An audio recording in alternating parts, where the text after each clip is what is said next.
right, today's scripture passage is Hebrews chapter 6, verse 19, all the way through to chapter 7, verse 3. So you're invited to follow along on the screen or just to listen as I read. We have this hope as an anchor for the soul, firm and secure. It enters the inner sanctuary behind the curtain where our forerunner, Jesus, has entered on our behalf. He has become a high priest forever in the order of Melchizedek. This Melchizedek was king of Salem and priest of God Most High. He met Abraham returning from the defeat of the kings and blessed him. And Abraham gave him a tenth of everything. First, the name Melchizedek means king of righteousness. Then also, king of Salem means king of peace.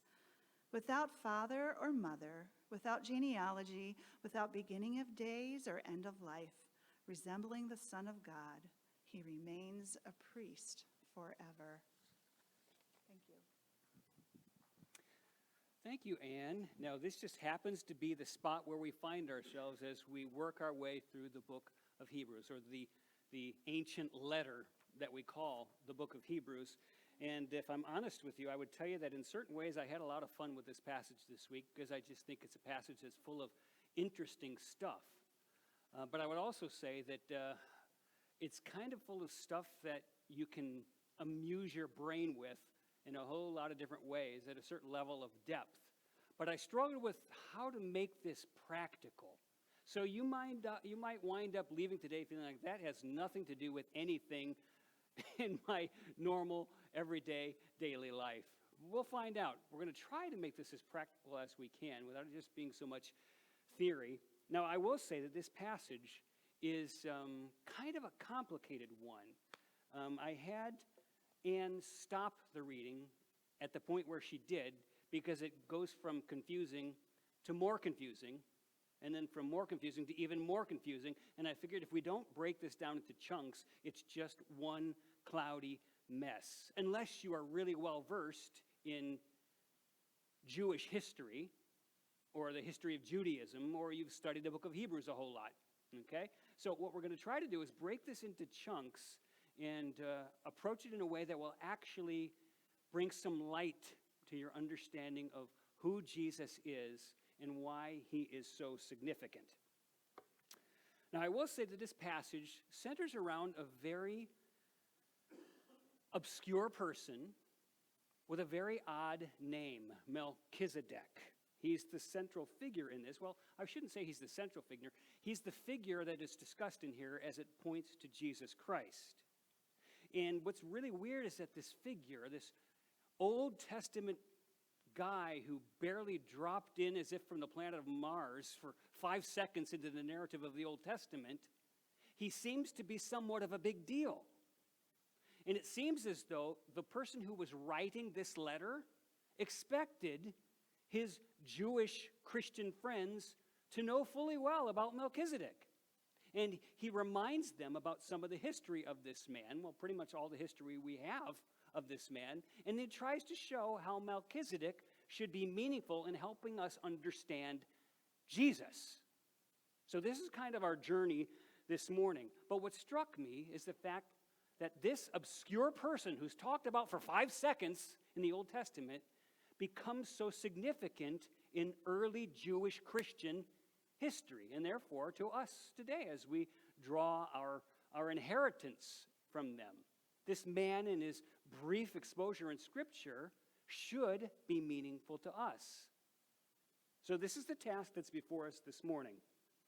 Now, in order to make sense out of this, we're going to first of all have to set this morning's discussion back in the broader context. And that's what we've been trying to do with every part of Hebrews that we've gone through. Because if you don't see how it all fits together, then you wind up with weird understandings of things that are all disjointed and they don't fit together the way they're supposed to. But you'll see that it all has a common thread that runs through it and draws it all together, and it sort of defines itself if held together well. Now, so here's what I want you to see. Look on the screen. The writer of this ancient first century letter that we call the book of Hebrews, what was he doing? Well, he was continuing in his attempt to demonstrate the superiority of Jesus over all things Jewish. Now, why would he do that? Because he was writing to a bunch of Jewish Christians who'd come out of Judaism. And, well, I wouldn't even say they'd come out of Judaism. As I've told you before, they had reached a certain point where they were beginning to recognize in Jesus everything that their Jewishness had ever been about. Okay? And so he is reminding them of the superiority of Jesus over all things Jewish, and even more than that, the superiority of Jesus over all things, period. So that applies to you and to me, does it not? It absolutely does. So his burden then is to communicate the following message loudly and clearly. And you've heard this before. Jesus Christ is ultimate. Ultimate. This is the burden which is moving this writer to write what he does. Now, you may recall that along the way, we've been trying to liken the writer of Hebrews to like a fight promoter who's got a champion in the ring, and he's calling one after another a challenger into the ring, another challenger into the ring, and each one gets KO'd. He gets knocked out because he can't hold a candle to the majesty, the value, the power of the ultimate one. Now, who are these challengers that he has presented so far? Well, the first one was this. He presented Jesus as far outranking angels. Far outranking the angels, which angels seem to have been sort of blown out of all proportion in importance in early Judaism. And so he was showing that Jesus is like way more important, way more valuable, way more significant than an angel could ever be, because Jesus actually created angels. And so that's where he started. And then he secondly shows Jesus as outranking Moses. Now imagine saying that to a bunch of Jewish people. My goodness, no, he was sort of taking his life in his hands, so to speak, saying that, well, so-and-so is more important than Moses. He said, guys, you understand, Jesus is more significant than Moses, just as the builder of a house is more significant than the house itself. What's greater? The brain that conceived of it and the skills that brought it into being, or the house itself? Well, that's kind of a no-brainer. So he was saying Jesus is way more ultimate than Moses ever thought of himself to be. So make sure you get things in their right order. And then thirdly, he introduced into the ring another challenger. And I love this one. And we didn't even do a sermon on this one. Well, at least not from this angle. But he is trying to show that Jesus is the giver of a far superior rest than the rest that Joshua gave to the people of Israel at the end of their 40 years of wandering aimlessly in the desert, where they were dropping like flies. They came into a period of rest where they arrived into the land that God had promised them. But he's saying that that rest is nothing compared to the promised rest that remains for the children of God. Now that, my friends, is rest. And you're to experience that rest to some measure even now. But realize you're not home yet. And there remains a promised rest for the people of God. And it's way better than that one.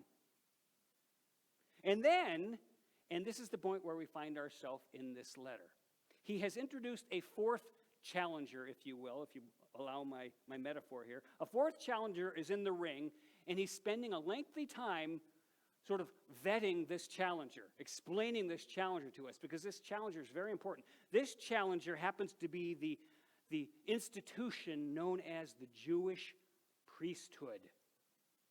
Sometimes it's called the Aaronic priesthood. Sometimes it's called the Levitical priesthood. Either way, we're talking about the same institution. It was central to Judaism. And the writer is going to great lengths to show us that the priesthood of Jesus dwarfs any priesthood that ever could have gone before him. And all of these priesthood that preceded were nothing but arrows pointing to the coming of the ultimate high priest, Jesus. And he's wanting these Jewish Christians to remember this. Now, as I have said we need to remember that the original recipients of this letter were Jewish people who had come to the conclusion that everything Judaism had ever been about was just a big red flashing arrow pointing to the coming of Jesus.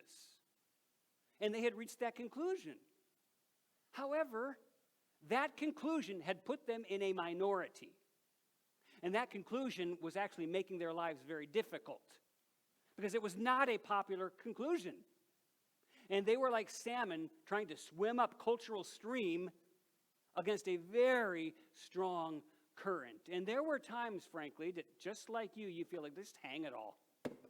Just dump it off. Let's just leave off with the Jesus stuff, all right? And let's just drift back to what was familiar, what's comfortable, stuff that's not going to make me a lightning rod in my community anymore. Haven't you ever felt that temptation? Maybe not because you weren't raised as a Jew, but this is the temptation, this was the pressure that they were feeling, which has prompted this letter. So, you also have to remember how significant was this institution within Judaism, this institution called the Jewish or Aaronic or Levitical priesthood. Do you guys realize that that institution was over 1,500 years old within Judaism at the time this letter was written? In other words, Jews for 1,500 years saw their Jewish priesthood as integral to their worship of God. And now somebody's coming along and telling them that that's not necessary anymore? I mean, think what was 1,500 years ago from today? 500 something? Okay, think about how deeply rooted this was in their psyches, in their culture. And then to have somebody come along and say, yeah, well, Jesus makes all of that null and void. It's no longer necessary. It's no longer important. Can you now understand some of the tension that they lived with? Because they had reached the conclusion that, yeah, Jesus does that. But still, there's still the pull to go back sometimes. And so it's important to remember that. Now think about this, and this is on the screen for you. To an ancient Jew, as these first readers were, the priesthood was the gateway through which one's relationship to God was carried out or maintained or kept in order. Only the Jewish priests could offer the sacrifices to God that made relationship with him possible. As a worshiper, you brought your sacrifice, you gave it to the priests who did that work for you. They sort of mediated the whole thing. So this idea then of Jesus replacing the Jewish priesthood as the means by which God was to be approached was pretty scandalous for Jewish people. So the writer was saying this, guys, Jesus is all the priesthood you're ever going to need. Jesus is the priest that all of historic Judaism has prepared the way for. He's saying all that Judaism has ever been about has now come to ripeness in the ultimate one, Jesus, the ultimate high priest. Now, I want you to go back in your minds, for those of you who were here for this message, remember that we talked about a passage earlier in this letter where the writer seems to have gotten frustrated. Remember where he said, you guys, by this point you're supposed to be teachers, but I'm still having to talk to you like you're children, like you're still eating strained carrots from a Gerber jar. I've got filet mignon here for you, and I want to share it, but your brains are disengaged. Can we step it up a notch? Okay, do you remember that message? Nod your head if you remember it. Okay, and even if you weren't here for the message, you remember, some of you, the passage in Hebrews where this is exactly what is said. Not word for word, but in essence. Well, okay, that rebuke that the writer gave precedes here, this section where he's going forward with the filet mignon. Okay? He was telling them, guys, we're going to dig into something really deep and rich and meaty here. So you're going to need to engage your brains. Well, this is it. This section where he's talking about Melchizedek. And what does Melchizedek have to do with anything? Okay? This is where he's at. Now, let's look at verses 19 and 20 again, with all that background having been set forth for you. And I want you to read silently as I read out loud verses 19 and 20. We have this hope as an anchor for the soul. What hope? The high priesthood of Jesus, guys. And I remember last week, if you were here, the whole Anchoria, that huge Anchoria stone set near the water's edge in a Mediterranean harbor of that day, to which ships would come in and tether themselves so that the violent storm winds wouldn't blow them adrift back out to sea. That's what is presented here. Jesus, the hope of Jesus the high priest, he is the anchor for the soul, firm and secure. This hope of Jesus' high priesthood, this hope enters the inner sanctuary behind the curtain. Stuff we're not going to talk about now, but it's coming up. Where our prodromos, our forerunner, has gone. Which, you remember what the prodromos was? We talked about this last week. This was the guy who would leave the ship when the winds were violently against the ship, and the ship could not get into the harbor. This is the brave guy who would go out in the storm conditions in a little dinghy with the line attached to his little dinghy, and he would row into the harbor with the line that would then tether the ship to the Anchoria. And this is what Jesus has presented to us as, both the Anchoria and the prodromos, the forerunner, the one who's gone in and tethered us. This is the hope. And then it finishes, he has become a high priest forever in the order of Melchizedek. So, who was Melchizedek? I will tell you that there are only 3 places in the entire Bible where Melchi is named. First one is in the book of Genesis, and that's where we'll begin. Now, before we read a section of Genesis, I want to give you the background of the story. Way, way back in time, that sounds like a fairy tale, doesn't it? This is no fairy tale. This is history. Way, way back when God decided that he was going to form for himself a people group. After the world of people had gone astray, he was going to create a people who would be his own people, his chosen people, a special people, a people through whom he would communicate to the world as though through a megaphone. And I would also liken it to a stage where a drama is unfolding, so that surrounding peoples could watch the way God related to this people group and the way they responded to him and learn about this God. They were the play on stage. They were the megaphone. And when God chose to begin sculpting this people group, he started with how many people? One man. What was his name? Abraham. Well, at the time, I think somebody said this right. His name was Abram, and God changed his name to Abraham. So we're going to use those names interchangeably this morning. He started with one man, Abraham, and from that man, he slowly but surely began to build a people. But at the time while Melchizedek enters the scene, there's just Abraham and his clan. It's this tiny little seedling that's struggling for survival, except for the fact that God has his hand on Abraham, directs him, leads him, and protects him. But it's still just this flimsy little plant that's just beginning to grow. It's just sprouting. Now, at one point, Abraham and his little people group, his little clan, had been led by God to leave a certain place and to implant themselves in a strange land.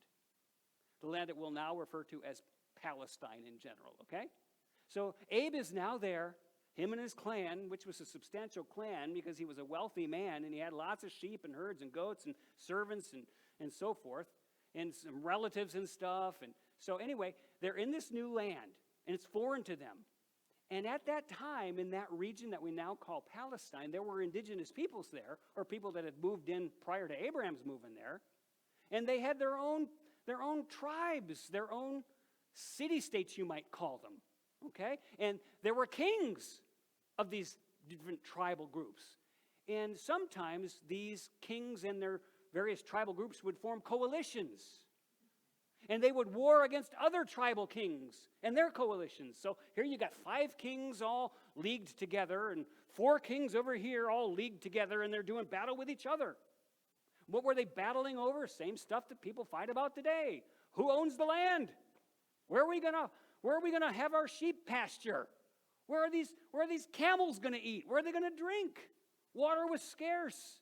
And so over land rights, pasturing rights, water hole rights, and tributes that would be paid for the use of the wells, the use of the pasture lands, and taxes, and all this kind of stuff, people went to war. Sounds like the beginning of the United States of America, doesn't it? Remember the Boston Tea Party? We don't want to pay taxes. You can't control us. It's the same thing. Nothing changes in the hearts of these matters. It's just the incidentals of them. So this was going on in a land where Abraham and his tribe were being led to settle. And some of them got caught in the crossfire of some of this intertribal conflict. These coalitions of kings were fighting each other, and some of Abraham's kin and their possessions got looted in it. And with that as a background, we read this section from Genesis 14 where God leads Abraham to get involved. God says, Abe, get up, go after him. Go after and reclaim your people, reclaim the loot that they've taken. And so he does. And Abraham's little, I'll call it a little militia, because that's basically what it was strong enough to chase down this caravan that was taking away his people and his goods, and they were making back for home. Abraham tracks him down, catches up, and he reclaims the stuff, the people and the stuff. That's where this passage begins. This is Genesis 14, verses 17 through 20. After Abram returned from defeating Kedorlaomer and the kings allied with him, the king of Sodom came out to meet him in the valley of Shaveh. That is the king's valley. By the way, this is a thank you. This is the king of Sodom. Yes, that's Sodom before it got destroyed with Gomorrah. But that king came out to say thank you to Abraham for intervening here. That's not all. Then Melchizedek, king of Salem, brought out bread and wine. Oh, there's just so much rich stuff to unpack here. Oh, let me, I'll try to restrain myself, but anyway. Okay, first of all, as we're told later, Salem is a word that has a meaning. And I'm going to spare you the meaning now because I'm going to talk about it later. However, you need to know that this king of Salem, where was Salem? Salem was the same city that became known as Jerusalem. Get it? It was an earlier name for the city that becomes so central to Christianity. Melchizedek was the king of Jerusalem before it was Jerusalem. Now remember that this is before there are such thing as Jews. Because they are all in one man right now, Abraham.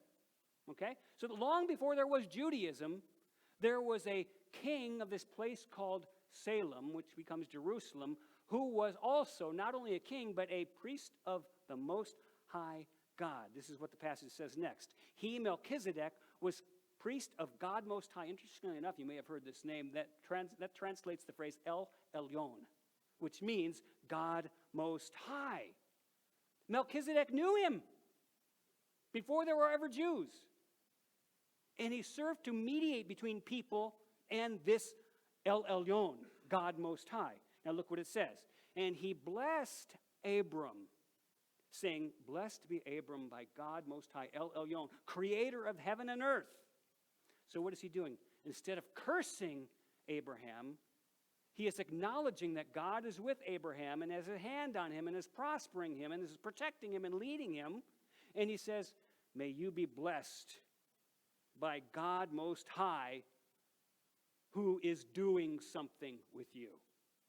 This is what Melchizedek comes out of his city before it's Jewish and says to the father of the Jewish nation, which is really intriguing. Now follow along in the rest of the passage, verse 20. And praise, says Melchizedek, and praise be to El Elyon, who delivered your enemies into your hand. So he acknowledges God's provision for Abraham. And then Abraham, check this out, gave who? Who? Come on. Abraham gave Melchizedek a tenth of everything. What is that all about? What is going on? Okay, well, that tenth is a word that you probably recognize if you grew up church, tithe.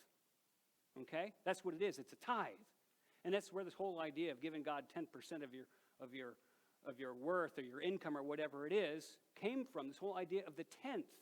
Okay, the concept of the tithe. Now, what is Abraham doing, giving 10% of all these spoils to this king of Salem? That's the question you got to ask yourself. What's going on here? Is there more than meets the eye to this? Why would he do that? So that is an odd little scene. And with that little thing, Melchi disappears from the narrative of the Old Testament. Boom, that's it. The whole ball of wax. Now, I will tell you that 500 to 1,000 years later, depending on how you measure these years and such, Melchi comes up as a topic again. Not narrative, but he's referred to. Just that little narrative is all you have. But then he's referred to about 1000 BC by a songwriter. A songwriter whose name you know well because we spent months talking about his life. What was his name? David. King David of Israel. He makes a reference to this obscure guy from 500 to 1,000 years earlier, and he links him to the Messiahship in some kind of a strange way. It's very kind of hard to follow, but you got to try to kind of track the leap that's being made here. All right? So here is David writing about the coming Messiah in what we will call a messianic psalm. What is a messianic psalm? I'll define it for you on the screen. It means that the psalm, the song that was written, the song of praise, has themes in it and content in it which far exceed anything in David's immediate context or purview. It can't possibly be all about David or his literal next child or the one after that. It's got to be about more than this. And it's finding its ultimate fulfillment in God's promised Messiah, who had not yet come onto the scene, but would one day come, and he would right all wrongs, and he would usher in the era of peace and righteousness. Shalom. So David is writing a psalm that has as its goal far off that event, the coming and the reign of Messiah. Now, those things having been said, let's read part of that psalm. Listen to what it says. David writes in Psalm 110, verse 4, the Lord, and when you see Lord in all caps, what's it tell you? Yahweh. This is the name of God, the covenant name of God with Israel. The Lord Yahweh has sworn and will not change his mind. You are a priest how long? Forever. In the order of who? Look at it. Boom! Out of the blue. In the order of Melchizedek. So Melchizedek has come to represent something over 500 to 1,000 years of Jewish history. He's come to represent something. And David recalls him. And he sees him as, at the very least,